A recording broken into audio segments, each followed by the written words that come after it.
Welcome students on my channel Safan Ali. आज हम दोबारा से chemical effect of electric current का ये दूसरा वीडियो लेकर के आए हैं आपके लिए। अगर आप चैनल पर नए हैं तो चैनल को सब्सक्राइब कर लें और बेल आइकन को दबा दें ताकि हर एक वीडियो का नोटिफिकेशन मिले सबसे पहले आपको। So let's start a new topic, heating effect of electricity. जैसे कि पिछली वीडियो में हमने बताया था कि heating effect of electricity principle, जो भी आपका बल्ब जलता है, जो भी आपके येलो बल्ब, जो पीले वाले बल्ब थे वो जलते हैं, वो सिर्फ और सिर्फ एक ही प्रिंसिपल पर जलते हैं जिसका नाम है हीटिंग इफेक्ट ऑफ इलेक्ट्रिसिटी। तो बल्ब को पढ़ने से पहले, हीटिंग इफेक्ट को पढ़ने से पहले हमको बल्ब के बारे में थोड़ा सा जान लेना होगा। ये जो आपके घरों में पीले वाले बल्ब लगे होते हैं उसके अंदर जो एक फिलामेंट होता है, एक जो तार होता है, उस फिलामेंट कहते हैं उसको। हर एक उस फिलामेंट को उस फिलामेंट को हम लोग टंगस्टन का बना होता है, और वो टंगस्टन हमारा, उस टंगस्टन के अंदर गैस होती है जिसका नाम है आर्गन या फिर नियॉन गैस उसके अंदर प्रेजेंट होती है। सो हीटिंग इफेक्ट, ये बल्ब को ग्लो होने का सिर्फ रिस्पॉन्सिबल है वो प्रिंसिपल जिसका नाम है heating effect of electric current. तो आइए जानते हैं कैसे बल्ब ग्लो करता है, वो पीला बल्ब कैसे ग्लो करता है। तो इसके पीछे सिर्फ और सिर्फ एक ही प्रिंसिपल है।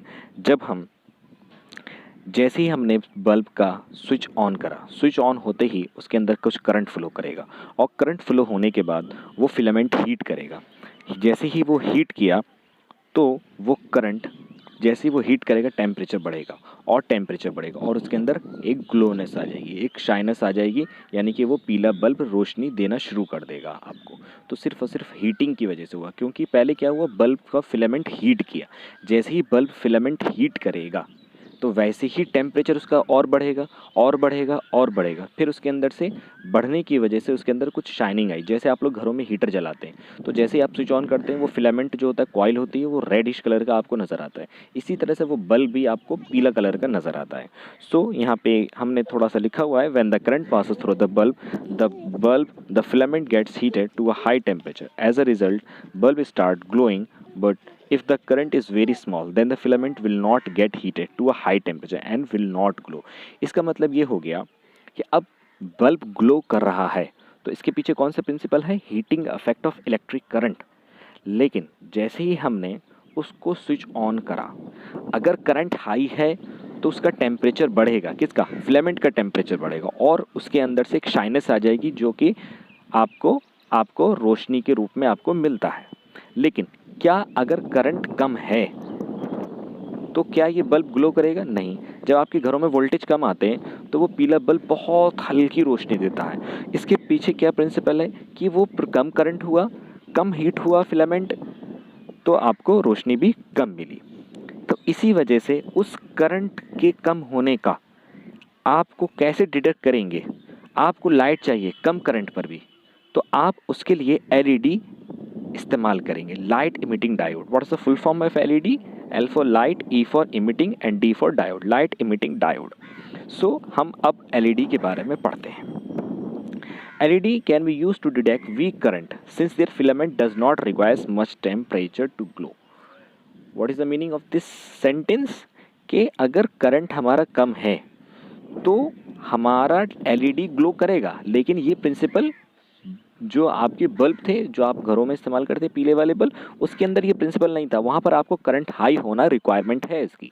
लेकिन एलईडी बल्ब जो होते हैं, जो आपको वाइट रोशनी देते हैं, उनके अंदर आप हल्का भी वोल्टेज है और या हल्का करंट है तो आपका वो बल्ब ग्लो करेगा। सो उसका फिलामेंट हाई टेम्परेचर नहीं चाहिए, उसके लिए हाई करंट नहीं चाहिए।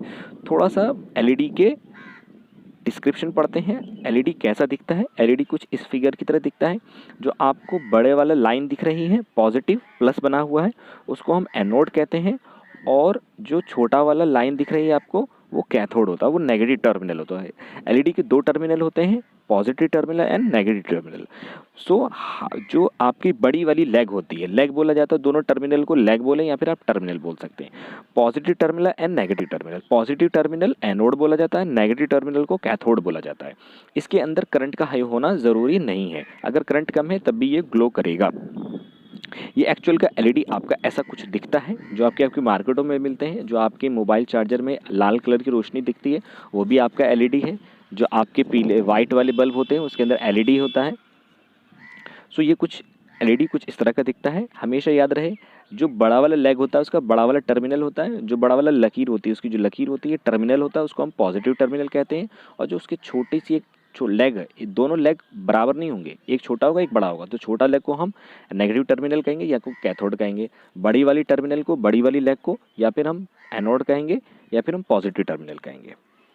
सो they have two terminal, cathode and anode. The length of anode is slightly greater than the length of cathode. Okay, length जो होगी एनोड की वो ज़्यादा होगी बनिस्बत कैथोड की। एनोड पॉजिटिव टर्मिनल हो गया, कैथोड आपका नेगेटिव टर्मिनल हो गया। Now move to our next topic, magnetic effect of current. What is the mean of the magnetic effect of current? क्या करंट की वजह से मैग्नेटिक अफेक्ट क्या आता है?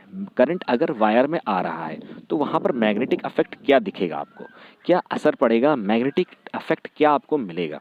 So let's move a new topic, magnetic affect of current. The magnetic effect of current is responsible for the deflection in the magnetic compass when the current is passed nearby it. अगर कोई magnetic compass है, okay, magnetic compass है, उस magnetic compass में आपने उसके ऊपर आपने क्या करा, वहाँ पर आपने उस वायर को आपने लपेटा। उस वायर लपेटने के बाद आपने एक वोल्टेज दिया, जैसा कि आपको फिगर में दिख रहा है। आपने जैसे उसको वोल्टेज दिया, उसके अंदर करंट होना, फ्लो होना शुरू किया, और फ्लो होने के बाद वहाँ पर कुछ मैग्नेटिक अफेक्ट आता है। उस मैग्नेटिक अफेक्ट क्या करता है, उस कंपास निडल में डिफ्लेक्शन लाना शुरू करता है। दो पोल्स बन जाते हैं, north pole and south pole. तो वो मैग्नेटिक कंपास जो है मूव करना, डिफ्लेक्ट करना, हिलना शुरू हो जाता है। यही यही फंडा मैग्नेटिक अफेक्ट करंट का। करंट जहाँ पर भी फ्लो करेगा, जो आपके घरों में भी वायर जा रहे होते हैं उसके अंदर भी करंट का जब फ्लो होता है तो वहाँ पर मैग्नेटिक अफेक्ट होगा। मैग्नेटिक अफेक्ट, वहाँ पर मैग्नेटिक फील्ड होगा, मैग्नेटिक फील्ड होगा, चुंबकीय एक फील्ड है। ओके, मैग्नेटिक अफेक्ट वहाँ पर निकल करके आता है। सो मैग्नेटिक अफेक्ट कहीं भी कोई भी तार में अगर जा रहा है, लेकिन वो मैग्नेटिक फील्ड कैसी होगी, कम होगी, कमज़ोर होगी, वीक होगी। सो अगर आपको उसको बढ़ाना है, मैग्नेटिक फील्ड को बढ़ाना है, मैग्नेटिक अफेक्ट को बढ़ाना है, तो आपको वोल्टेज या करंट आपको इंक्रीज़ करना होगा।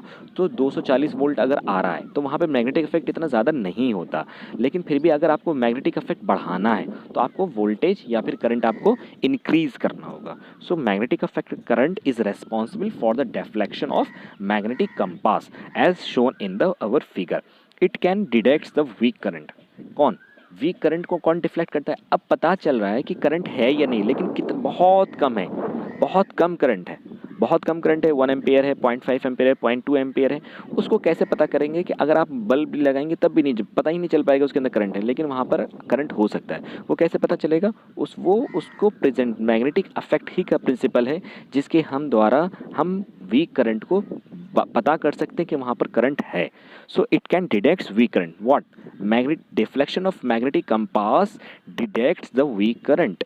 मैग्नेट डिफ्लेक्शन हो रहा है, आपने जैसे ही उस करंट के अराउंड, उस वायर में जो करंट है, उस वायर को आपने क्या करा, लपेट दिया। उसके ऊपर लपेटने के बाद आपने वैसे ही वोल्टेज दिया, लेकिन वो वोल्टेज या फिर करंट बहुत वीक है, बहुत कम है, लेकिन वो डिफ्लेक्ट ज़रूर होगा। वहाँ मैग्नेटिक फील्ड होगा, इसलिए नाम है इसका मैग्नेटिक कंपास नाम है। उसके अंदर पोल्स क्रिएट हो जाते हैं, नॉर्थ पोल और साउथ पोल क्रिएट हो जाएंगे। हमेशा याद रखें, मैग्नेटिक फील्ड जो है वो आपका नॉर्थ पोल से निकलती है और साउथ पोल में चली जाती है उसी तरह से, लेकिन इंटरनली अंदर की तरफ से साउथ पोल से निकलती है, नॉर्थ पोल की तरफ जाती है, जैसा कि आपको फिगर में दिख रहा है। So to test a substance is conducting or not, we use the magnetic effect as shown in the figure. ये यहाँ पे टेस्टर है, ये दोनों एंड पॉइंट आपको टेस्टर है, टेस्टर एंड है।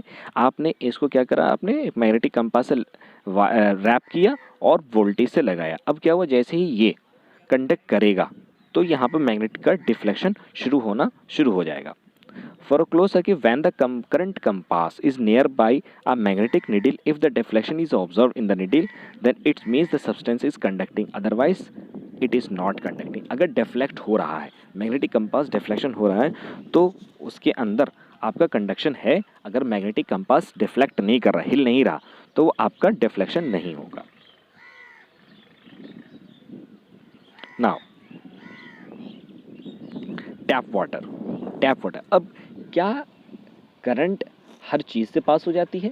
करंट पास होने के लिए मेटल का होना ज़रूरी है, गुड कंडक्टर होना ज़रूरी है। अगर गुड कंडक्टर है तभी वो आपका करंट कंडक्ट करेगा, इलेक्ट्रिसिटी कंडक्शन तभी होगा। क्या लेकिन जो हम घरों में टंकी में वाटर आता पानी आता है, क्या उसमें से भी आप करंट को 2 वायर पास करेंगे और क्या आपका वहाँ पर भी आपका करंट को फ्लो होना शुरू कर देगा? यस। टैप वाटर जो रिसोर्स होते हैं, पहले वो देख ले हैं टैप वाटर कहाँ से हम इस्तेमाल करते हैं, कहाँ से लेते हैं। वेरियस सोर्स हैं, कई ज़रिए हैं टैप वाटर को निकालने का। वाटर को, नॉर्मल वाटर को हम निकालते हैं, कई सारे ज़रिए हैं उसके, कई सारे सोर्सेस हैं। जैसे कि रिवर से भी पानी मिल जाता है हमको, पॉन्ड से भी पानी मिल जाता है, टैप घरों में टंकी आता है वहाँ से भी पानी मिल जाता है, और ओशन से भी पानी मिल जाता है, रेन से भी मिल जाता है आपको पानी। तो वाटर के कई सारे सोर्सेस हैं जहाँ से आप इसको ऑब्टेंड कर सकते हैं। So there are various sources from which we can obtained water. So लेकिन ये पानी आपको कैसा मिलता है? अगर आप रिवर में से पानी लेकर के आएँ या घर के पॉन्ड, घर के आसपास जो पॉन्ड होते हैं, तालाब होते हैं, वहाँ से आप पानी लेके आएँ तो बहुत इम्प्योरिटी होती है उसके अंदर, और साल्ट भी होता है। साल्ट यानी कि नमक, NaCl, उसके अंदर पॉजिटिव होता है, Na+Cl-। तो जहाँ पर भी पॉजिटिव नेगेटिव आइंस होंगे वहाँ पर आपका कंडक्शन होना ज़रूर करेगा। आपको मैंने बता चुका हूँ कि आपके जितने भी आपके सॉल्यूशन होते हैं, acid and base, due to this salt the tap water becomes good conductor of electricity. अब ये टैप वाटर के अंदर इम्प्योरिटी है, बहुत सारी इम्प्योरिटीज़ हैं, माइक्रो ऑर्गेनिजम्स हैं, कुछ बैक्टीरियाज भी हो सकते हैं उसके अंदर, लेकिन उसके अंदर साल्ट भी हो, कुछ मिनरल्स भी हैं, साल्ट भी है। साल्ट आपका होने की वजह से वो टैप वाटर क्या हो गया? गुड कंडक्टर बन गया। Due to this salt the tap water becomes a good conductor of electricity. Electricity conduct आराम से हो जाएगा अगर उसके अंदर साल्ट है। Due to this salt tap water become good conductor of electricity. So हर एक वाटर कंडक्ट करेगा? नहीं, हर एक वाटर कंडक्ट नहीं करेगा जब तक कि उसके अंदर कुछ इम्प्योरिटीज़ ना आप ऐड कर दें या साल्ट नहीं होगा। जब तक साल्ट नहीं होगा तब तक वो कंडक्ट नहीं करेगा। साल्ट का होना ज़रूरी है या इम्प्योरिटी का होना ज़रूरी है। अच्छा, डिस्टिल्ड वाटर, ये कैसा वाटर होता है? ये प्योर फॉर्म है वाटर का। Distilled, it is the purest form of water and does not contain any kind of impurities. It is a poor conductor of electricity. So, my dear friends, ये distilled water कैसा है? Pure form है water का pure form है, यानी कि बिल्कुल इसके अंदर इम्प्योरिटी नहीं होगी, इसके अंदर बिल्कुल कोई साल्ट नहीं होगा। ये हम वाटर कहाँ इस्तेमाल करते हैं? डिस्टिल्ड वाटर का कहाँ इस्तेमाल करते हैं? आप घरों में जो इन्वर्टर लगाते हैं, इन्वर्टर के साथ जो बैटरा लगा होता है या बैटरी लगी होती है, उसके अंदर हम ये डिस्टिल्ड वाटर मार्केट से ख़रीद के लाते हैं, कंटेनर मिलता है, हम उसको उसके अंदर बैटरी के अंदर इस्तेमाल करते हैं। या कारों की जो बैटरीज होती हैं उसके अंदर डिस्टिल्ड वाटर का इस्तेमाल होता है। इसके अंदर कोई भी इम्प्योरिटी नहीं होती, कोई भी साल्ट नहीं होता। अगर साल्ट हो जाएगा, अगर हम जनरली टैप वाटर, तो वो बैटरी हमारी ख़राब हो जाती है। इसीलिए हम कैसे इस्तेमाल करते हैं water? Distilled water. Distilled water हमेशा इस्तेमाल, दवाओं में भी डिस्टिल्ड वाटर का इस्तेमाल होता है। So distilled water have many uses in like in medicines, like in batteries. So there are various uses of distilled water. distilled water मतलब प्योरेस्ट फॉर्म हो गई। जहाँ पे भी डिस्टिल्ड करने मतलब समझ में आ गया, मतलब वो प्योरेस्ट फॉर्म हो गई। अगर वो प्योर फॉर्म है तो वहाँ पर इलेक्ट्रिसिटी का कंडक्शन नहीं होगा। It is a purest form of water and does not contain any kind of impurity. So अगर वहाँ पे इम्प्योरिटी नहीं है, साल्ट नहीं है, तो कंडक्शन नहीं होगा। It is a poor conductor of electricity. Electricity वहाँ पर कंडक्ट नहीं होगी। तो पुअर कंडक्टर क्या मतलब हो गया? एज अ इंसुलेटर वहाँ पर कंडक्ट नहीं हो सकती, इलेक्ट्रिसिटी कंडक्ट नहीं हो सकती। So distilled water is a poor conductor of electricity. But tap water, pond water, river water, ocean water, these are the good conductor of electricity. Why good conductor of electricity? Because it having a salt, it having an impurities. Distilled water does not have any salt, does not have any impurities, so that's they are the poor conductor of electricity. So now chemical effect of electric current का next topic हम पढ़ेंगे electrodes. Electrodes बहुत समझ में नहीं आते बच्चों के, इलेक्ट्रोड्स क्या होता है। इलेक्ट्रोड्स जनरली कुछ नहीं है, एक ऐसा आप मेटल स्ट्रिप कहें उसको, कंडक्टिंग मटेरियल कह सकते हैं, जिसके द्वारा करंट एंटर करे और लीव कर जाए। मतलब दो स्ट्रिप हैं, एक तरफ से आए और दूसरी तरफ से निकल के बाहर चला जाए। ओके, एक तरफ से आ रहा है, दो मेटल स्ट्रिप हैं, आप उसके दो मेटल स्ट्रिप आया, एक एंड से एंटर किया, दूसरे एंड से लीव करिए, निकल गया बाहर। So they are the electrodes. Electrodes कुछ नहीं होते हैं भाई, इलेक्ट्रोड्स सिर्फ एक रॉड है, एक तरह से आप रॉड समझिए, दो रॉड लगे हुए हैं, एक तरफ से करंट आया और दूसरी तरफ से करंट चला गया, so they are the electrodes. It is a metal strip, so metal strip conducting material through which the current enters और leave. So there are two types of electrode. Electrode दो तरह के होते हैं, एक तरफ से आया करंट, दूसरी तरफ से निकल गया, मतलब दो रॉड हो गए। दो रॉड हो गए तो कैसे होंगे, एक नेगेटिव इलेक्ट्रोड होगा, दूसरा पॉजिटिव इलेक्ट्रोड होगा।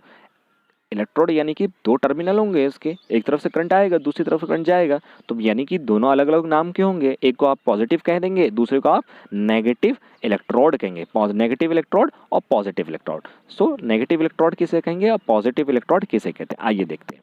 पॉजिटिव इलेक्ट्रोड क्या होता है, it is a electrode which is connected to the positive terminal of the battery is called anode. अब मेटल स्ट्रिप के अंदर तो नहीं लिखा होता भाई ये पॉजिटिव है ये नेगेटिव है, आप दो रॉड लेके आए मार्केट से, आप उसको बैटरी से कनेक्ट किए, ये तो पता नहीं चलेगा आपको कि ये पॉजिटिव है ये नेगेटिव। नहीं, कोई भी मेटल या मेटल स्ट्रिप या इलेक्ट्रोड आपके ऊपर पॉजिटिव नेगेटिव नहीं होगा। ये हम सिर्फ कहते किस हिसाब से कि पॉजिटिव है ये नेगेटिव, कैसे कहते हैं, अगर हमने उस रॉड को बैटरी के पॉजिटिव टर्मिनल से कनेक्ट कर दिया वो हमारा पॉजिटिव इलेक्ट्रोड हो गया, और वही इलेक्ट्रोड अगर हमने वही मेटल स्ट्रिप हमने बैटरी के नेगेटिव टर्मिनल से कनेक्ट कर दिया तो वो हमारा नेगेटिव इलेक्ट्रोड कहलाएगा।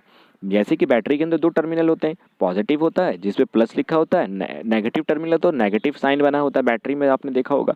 अगर उस मेटल स्ट्रिप को अगर हम बैटरी के पॉजिटिव टर्मिनल से कनेक्ट कर देंगे तो उसको हम पॉजिटिव इलेक्ट्रोड कहेंगे, और अगर negative electrode, various chemical effects are observed on passing the electric current depend on the type of solution और इलेक्ट्रोड। जब करंट को हम किसी भी केमिकल वाटर से अगर पास कराएंगे तो कई सारे केमिकल रिएक्शंस हमको मिलेंगे, कई सारे फॉर्मेशंस हमको मिलेंगे उसी केमिकल इफेक्ट को। जब करंट किसी भी केमिकल के द्वारा या किसी भी लिक्विड के द्वारा अगर हम करंट को पास करा रहे हैं तो उस लिक्विड के अंदर क्या क्या चेंजेस आएंगे उसी को हम chemical effect of electric current कहते हैं। तो various chemical effects are observed on passing the electric current depend on the type of solution और इलेक्ट्रोड। अब जिस लिक्विड के द्वारा करंट को पास कर रहे हैं तो उसके अंदर क्या क्या चेंजेस आ रहे हैं, उस लिक्विड के अंदर क्या चेंज आ रहा है, वो चेंज किस पर डिपेंड होगा, सॉल्यूशन कैसा है, लिक्विड कैसा है, और इलेक्ट्रोड्स पर डिपेंड होगा, on the type of solution और इलेक्ट्रोड। सो कुछ अफेक्ट है जब हम करंट को पास कर रहे हैं किसी भी लिक्विड के द्वारा, तो कुछ अफेक्ट्स हमको, कुछ असर दिख रहा है उस लिक्विड में। कैसा असर दिखता है आइए देखते हैं। These affects our formation of gas bubbles. जैसे हमने करंट को पास करा तो उसके अंदर से कुछ गैस बबल्स आ गए, गैस बबल्स आ गए मीन्स उसके अंदर से कुछ बुलबुले टाइप के फॉर्मेशन होना शुरू किया। दूसरा क्या असर होगा, deposit of metal may be visible on the electrode. अब जो इलेक्ट्रोड हमने दो रॉड डाले हैं उसके ऊपर कुछ दूसरे मेटल की परत चढ़ जाएगी या दूसरे मेटल की लेयर चढ़ जाएगी। जैसा कि हम लोग देखते हैं कि जो ऑर्नामेंट्स होते हैं, जो ज्वेलरीज होती हैं या कोई प्लेट होता है उसके ऊपर हम देखते हैं कि सोने का कलर चढ़ा दिया जाता है। जो हमारे एयर रिंग्स होती हैं, जो अंगूठियाँ होती हैं उस पर सोने का कलर चढ़ा होता है, वो किसके द्वारा होता है, यही इलेक्ट्रोप्लेटिंग होती है। यही चीज़ इलेक्ट्रोप्लेटिंग होती है जो कि नेक्स्ट वीडियो में आपको मिलेगा। सो यही चीज़ है deposition of metal may be visible on the electrode, means वही इलेक्ट्रोड है। ये इलेक्ट्रोप्लेटिंग का टॉपिक है जो कि हम आपको नेक्स्ट वीडियो में बताएंगे। डिपॉजिट होना यानी कि जैसे सोने का चिड़िया, सोने के पानी है या फिर दूसरा यूटेंसिल्स के ऊपर सिल्वर कोटिंग कर दी जाती है, ये सब इलेक्ट्रोप्लेटिंग की ही का एग्जाम्पल्स हैं। और दूसरा क्या चेंज है, the colour of solution might change. Colour भी सॉल्यूशन का चेंज हो सकता है कि वो आपको ब्राउन दिख रहा है ब्लू हो जाए, तो कई सारे चेंजेस आपको मिलते हैं। सो कुछ ये चेंजेस आपको मैंने यहाँ पे आपको बताया। Hope you like the video. अगर वीडियो अच्छी लगी आपको तो वीडियो को शेयर करें, सब्सक्राइब करें और बेल आइकन को ज़रूर प्रेस करें ताकि हर एक वीडियो को नोटिफिकेशन आपको सबसे पहले मिल गए। So we stop here.